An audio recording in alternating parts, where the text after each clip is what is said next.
আসসালামু আলাইকুম। তবে সবাই ভালো আছেন। আমার দেখতেছেন আমার জমিতে চাষ দেওয়া হচ্ছে। এই জমিতে ধান লাগাইছিলাম, লাল তেলের ধান। ওই ধান কাটার পর আমি এখন চাষ দিতেছি, পেঁয়াজ বুনবো, আলু বুনবো।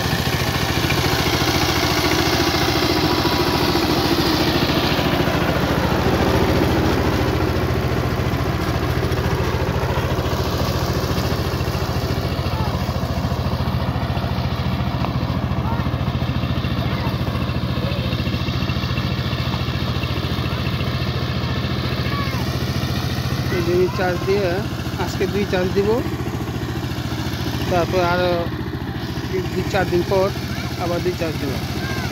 তারপরে পেঁয়াজ, আলু, তারপরে ফুলকপি এসব রোপণ করবো।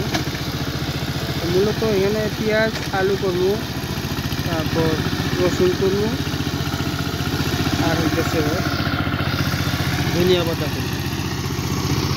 এই জন্য এটা চাষ দিয়ে রাখতেছি। এই জমিটা ধান রোপণ করবো না, সবজি সবজি করছি, সবজি করার লেগে এটা বরাদ্দ করছি। এই জমিটা 10-12 জমি আছে।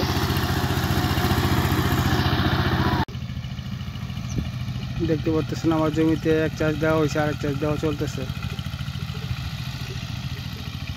তো আজকে 2 চাষ দিবে, তারপর আবার 2-4-5 দিন পর আবার 2 চাষ দেবে।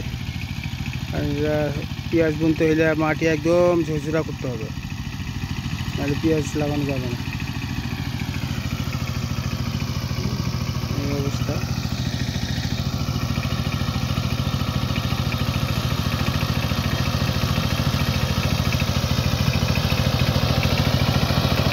একটা হয়েছে, হ্যাঁ, 1 চাষ হয়েছে, 1 চাষ হয়েছে।